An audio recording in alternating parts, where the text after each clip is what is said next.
squadre che cercavano di giocare dal basso, però ovviamente loro erano messi bene in difesa, noi altrettanto, quindi per gli attaccanti oggi è stata dura. C'è da lavorare ancora, mancano 7 partite, cercare di fare più punti possibili e vedere a fine campionato in quale posizione di classifica sei per andare a affrontare questi playout. Anche se, ti ripeto, mancano 7 partite, dobbiamo crederci fino alla fine e poi tireremo le somme. Come ha visto la prima di Pietro Lala con la maglia del Fulgatore oggi? Ma ha fatto una buona partita, ma lui è uno d'esperienza, uno che sa stare in campo, uno che aiuta molto i compagni, tatticamente ha fatto un buon lavoro, ovviamente poi gli ultimi 10 minuti visto che aveva tanto che non giocava, si è fatta sentire un po' di stanchezza, però in quel momento mi sono sentito di tenerlo ulteriormente in campo perché non volevo toccare nulla, perché ti ripeto è stata una partita, anche se ci sono stati 0 tiri in porta, però giocata da tutte e due le squadre cercando di vincerla, perché è vero che è finita 0-0, ma la partita è stata giocata per vincerla, sia da parte nostra che da parte delle Geraci. Noi giocando in casa ovviamente abbiamo cercato di fare qualcosina in più, però di conto c'era un avversario che comunque è organizzato e sa stare bene in campo. Ma di Discordia ha avuto la rottura del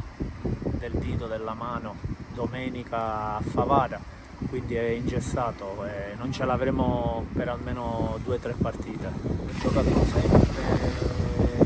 in base alle squadre che vado ad incontrare o a 3 o a 4, comunque oggi loro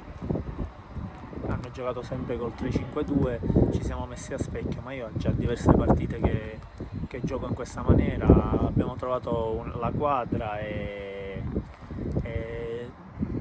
stiamo facendo,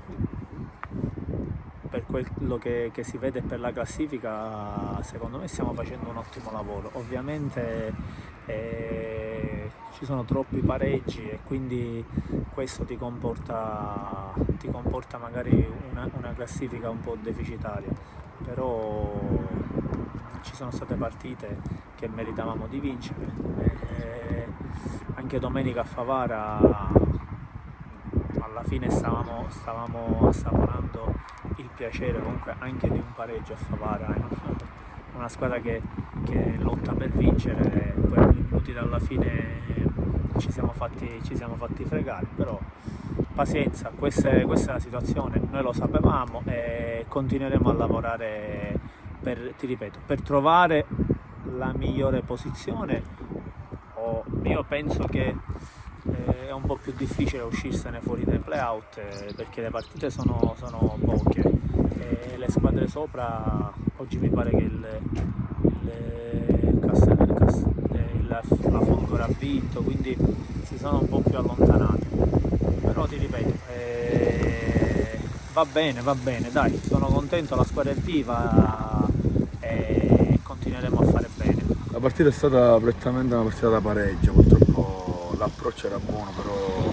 pochi tiri in porta, quasi nessuno praticamente, niente tiri in porta, quindi uno 0-0 giusto, diciamo. Ma sinceramente è stata una bella emozione, perché sono fermo, diciamo, da dicembre, quindi riprendere il campo così con questa maglia è stato decisamente emozionante. Speriamo di andare meglio. L'Accademia, diciamo che c'è stato un po' un disguido con il mister Amoroso, però con la società diciamo tutto bene, niente di importante, insomma. I presupposti sono buoni, la difesa secondo me è ottima e ora dobbiamo mettere un qualcosa in più per salvarci, ma ce la faremo secondo me. Già comunque conoscevo l'ambiente Fulgatore, c'ho un sacco di amici, è un ambiente molto familiare, i ragazzi sono molto disponibili e ripeto, c'è una squadra abbastanza disponibile anche col mister e cercheremo di seguire le sue direttive per arrivare appunto a questa salvezza.